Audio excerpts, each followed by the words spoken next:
নমস্কাৰ ৰাইজ মই আজি এই হোৱাত এটা কথা ক'বলৈ মন হৈছে এইটো হৈছে মোৰ বিশেষ ঘটনা এই জীৱনত মোৰ এটা ডাঙৰ ঘটনা হৈ গ'ল এই ডাঙৰ ঘটনাটো হৈছে টাইফয়েড ফিভাৰ টাইফয়েড মানে জ্বৰ মই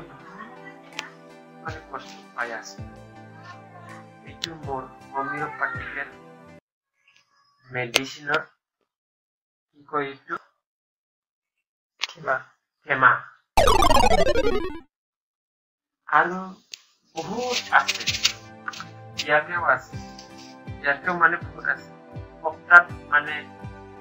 হোমিওপ্যাথিক ডক্টৰৰ ওচৰত মানে একবাৰ যাবই লাগে গুৰু দেখিছিলা আৰু অনেক আছে এই টাইফয়েড হোৱাৰ বাবে মোৰ লিভাৰ কিডনি ডাইজেষ্টিভ পাৱাৰ সব মানে বেয়া হৈ গ'ল তাৰ কাৰণে মোৰ শৰীৰ আজিকালি এনেকুৱা অৱস্থা হৈ গ'ল আৰু ডক্টৰে মানে টাইফয়েড এই লিভাৰ আৰু কিবা কিবি ইনডাইজেশ্যন কিবা জন্ডিছ হোৱাৰ বাবে এই চিৰাপটো দিছে আৰু খালমেক চিৰাপ এই খালমেক চিৰাপ হৈছে ডাইজেষ্টিভ পাৱাৰটো বঢ়াই দিয়ে আৰু কিবা